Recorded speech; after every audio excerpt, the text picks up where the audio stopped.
Chers affranchis, bonjour, bon matin, que Dieu vous bénisse. Je vais passer directement à notre édification. Avant cela, je vais prier. Seigneur, je te suis infiniment reconnaissant pour ton amour et ta grâce. Je te bénis, Père, pour tout ce que tu fais pour nous. Je te rends grâce, Père, pour ton amour, ta bonté, ta fidélité. Sois glorifié, Seigneur, pour les 2 jours que tu nous accordes pour nous approcher au devant de ton trône. Je sais, Seigneur, que tu vas nous faire du bien. Je prie pour ces moments d'édification. Saint-Esprit, viens nous parler. Tu connais les désirs profonds de tout un chacun. J'ai besoin de toi, que je disparaisse, que toi seul tu enseignes ton peuple. Dans le nom de Jésus-Christ. Amen. Je vais lire Jacques chapitre 5, versets 13 à 15. Quelqu'un parmi vous est-il dans la souffrance qu'il prie? Quelqu'un est-il dans la joie qu'il chante des cantiques? Quelqu'un parmi vous est-il malade qu'il appelle les anciens de l'Église et que les anciens prient pour lui en appliquant de l'huile au nom du Seigneur? La prière de la foi sauvera les malades et le Seigneur les relèvera. S'il a commis des péchés, le pardon lui sera accordé. Nous sommes pendant la semaine merveilleuse d'après Pâques. Dieu a fait des grandes choses, Dieu a fait des miracles. Jésus-Christ est ressuscité. Et toutes les choses qui nous accablaient, Jésus-Christ a prié les plus forts pour que toi et moi nous soyons libérés. Il nous a pardonné de nos péchés. La première des choses, Jésus-Christ, il a porté nos péchés afin que moi et toi nous soyons libres, que nous soyons appelés justice de Dieu. Et là, il dit que voilà, si quelqu'un était dans la souffrance, qu'il prie. Dieu t'invite à venir prier. Toi qui es dans la souffrance, Dieu t'invite à venir prier. Bien-aimés, nous devons savoir une chose, que lorsque Dieu donne une parole, il est derrière ça pour l'accomplir. Il n'est pas un fiston pour mentir. Quand Dieu dit venez pour prier, quand Dieu nous convoque, quand Dieu nous invite à cette prière de 2 jours, où il dit, il envoya sa parole, et sa parole est guérie, c'est que Dieu va faire de grandes choses. Dieu, il n'est pas un fils d'homme pour mentir ou pour se repentir, je vais le répéter. Quand il donne sa parole, il le fait. C'est-à-dire, cette parole, il la donne et Dieu va ouvrir le ciel pour ça. Ces 2 jours ici, le ciel sera ouvert pour que toi qui es dans la souffrance, pour que toi qui es malade, que tu puisses obtenir la guérison. Bien-aimé, Jésus-Christ, je bénis Dieu pour cet homme et pour la grâce que Dieu a accordée à ses serviteurs qui ont donné cet homme. Vraiment, je remercie le Saint-Esprit parce que c'est très important d'écouter le Saint-Esprit. Écoute, Jésus-Christ est ressuscité. Tout est accompli.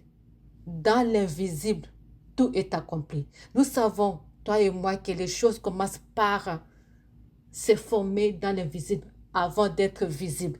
C'est-à-dire dans l'invisible, Jésus-Christ a déjà payé le prix fort. Il a déjà payé le prix. Ta guérison, elle est déjà là. Ta guérison, elle est déjà sur la table. C'est à toi de venir seulement de prendre ta guérison. Alors, pour venir prendre la guérison, il y a la clé. C'est la foi. Parce que Dieu aime les personnes qui prient avec foi. Si tu n'as pas la foi, bien-aimé, je préfère le dire clairement, c'est inutile et tu perds ton temps. Mais je ne veux pas que tu puisses perdre ton temps. Je veux que tu puisses développer la foi. Tu as aujourd'hui, tu as demain pour te préparer avant 23 heures de demander à Dieu de te donner la foi parce que tu ne peux pas rater cette occasion. Dieu te donne cette occasion pour venir prier. Alors, je vais continuer. Alors, pour celui verset ok, je continue, verset 13, j'ai déjà dit verset 13, je suis au niveau de verset 14. Quelqu'un parmi vous est-il malade qu'il appelle les anciens de l'Église, que les anciens prient pour lui en appliquant de l'huile au nom du Seigneur Jésus-Christ. Je sais que dans les temps, dans les temps anciens ou bien dans certaines églises jusqu'à aujourd'hui, il y a des anciens, il y a des diacres, mais c'est vrai que nous sommes cette cette armée de personnes qui sont assoiffées de Dieu, qui portent les cœurs de Dieu, qui portent les cœurs de prière. Nous nous réunissons pour prier. Nous constituons une armée très, très forte. C'est vrai que nous ne connaissons pas. C'est vrai que juste si quelqu'un parle de timbre de voix, si quelqu'un parle, je sais voir, je sais écouter et dire que cela c'est Maman Gina, cela c'est Papa Kabengele, ou bien c'est Papa Flavien, ou bien c'est notre Papa Frédéric que nous aimons beaucoup, ou bien c'est notre Mutomeche Kabengele. On sait s'identifier par les voix, mais on sait déjà, nous ne sommes pas vus, nous ne connaissons pas. Mais des fois il y a quelque chose d'extraordinaire qui nous met ensemble. Il y a une connexion, il y a un amour, il y a l'unité, il y a cette joie-là quand nous nous retrouvons ensemble, cette connexion, cette harmonie-là. C'est ce qui constitue pour nous une force. Une force plus que les anciens au niveau des églises. Plus que les diacres, c'est une force parce que nous, c'est le Saint-Esprit qui nous met en harmonie, qui nous met en communion. Ne fût-ce que lorsque nous élevons nos voix en unité, en communion parfaite, il y a des choses extraordinaires qui se passent dans le monde invisible parce que Jésus-Christ est au milieu de nous.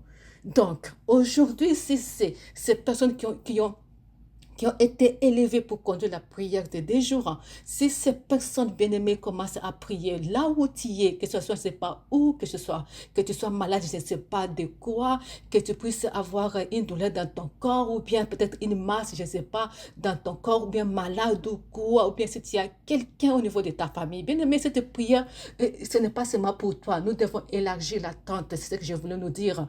Que ce n'est pas seulement toi, même au niveau de ta maison, s'il y a quelqu'un qui est malade, tu peux même, quand nous prions les 2 jours-là, tu peux juste toucher là où il est malade, mais il y aura une connexion parfaite qui va se faire et cette personne-là sera guérie. Mais si la personne n'est pas sur place, tu peux ne plus que prendre son habit ou bien sa photo. Et quand nous prions, il y aura Dieu qui va agir parce que Dieu a ouvert les ciels.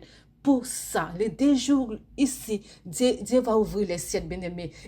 Ce sera une saison nouvelle. Ce sera une grâce particulière qui va descendre ces 2 jours où Jésus-Christ va nous guérir. Alors, je t'en prie, ne rate pas cette occasion. Je t'en prie, ne doute pas. Je t'en supplie, bien-aimé. Je t'en supplie. Je t'en supplie, je répète, je t'en supplie, ne rate pas cette occasion, ne doute pas, parce que le verset 15 dit ceci, la prière de la foi sauvera les malades. Et le Seigneur les relèvera. S'il a commis des péchés, le pardon lui sera accordé. Jésus-Christ a déjà payé un prix fort.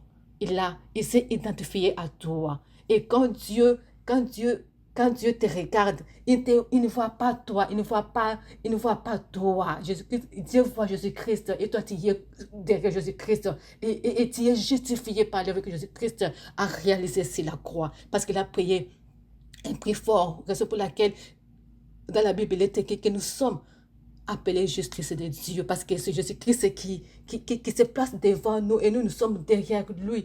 Et quand Dieu voit, il voit son fils qui n'avait commis aucun péché et qui a porté nos souffrances afin que moi et toi nous soyons libérés. Dieu t'a déjà accordé la grâce, Dieu t'a déjà pardonné. Parce que vous vous rappelez, je pense la semaine, c'est quel jour, je ne sais pas, d'après Pâques, Maman Gina a conduit une prière. C'était une prière où il a mené, il a emballé tout le cœur à la préparation, à la confession, à la repentance. Mais c'était déjà ça, une préparation qui était déjà en train de se mettre en place. Mais aujourd'hui, Dieu dit, il te demande qu'une chose, c'est la clé de toute chose. Bien aimé, c'est la foi. C'est la foi. Sans la foi, personne ne peut plaire à Dieu. Ça risque de te faire mal. Si tu n'as pas la foi, bien aimé, tu n'auras rien. Mais je ne veux pas que tu puisses perdre ces moments. Je veux que tu puisses prier à Dieu d'augmenter ta foi. Parce que nous voulons ensemble que ces temps merveilleux, que ces moments que Dieu nous accorde, que nous puissions tous obtenir sa grâce et sa faveur. Que Dieu vous bénisse. Amen. Gloire à Dieu.